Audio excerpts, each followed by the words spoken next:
right, so Brock Purdy signs a new deal, right? We're talking 5 years, $265 million. The number that really matters is the guarantee at $181 million.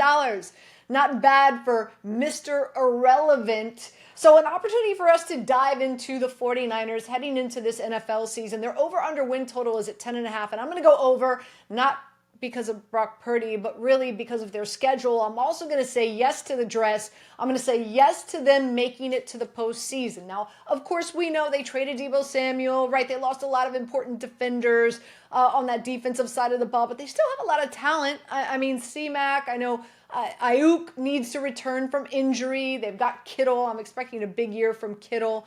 And on the defensive side of the ball, they still have some studs, right? Like, also their first 5 draft picks were all selections to help their defense. I know a lot of people, including a good friend of mine, Mike Clay from ESPN, thinks that the 49ers are going to have the worst defense in the NFL. But here's the thing.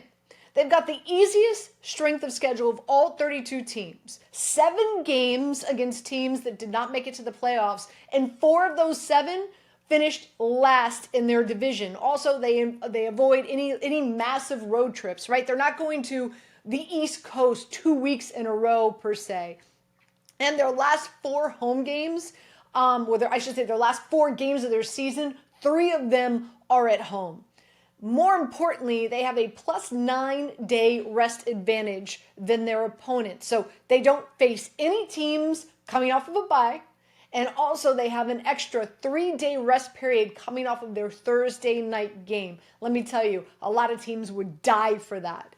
So because of all those reasons, and you can argue they've got one of the best offensive minds at the head coaching position in Kyle Shanahan, overlooking, of course, that Atlanta Patriots Super Bowl, I'm going to go over 10.5 wins for the 49ers. I also have them making it to the playoffs. And here's another thing. Very interesting.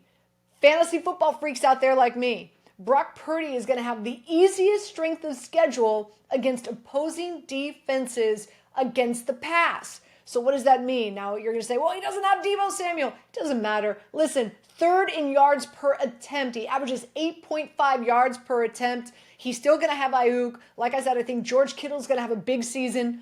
Brock Purdy's over-under in passing yards is 3,700.5. I'm saying over his passing total, considering a very cakewalk, easy schedule, especially in fantasy. Good luck.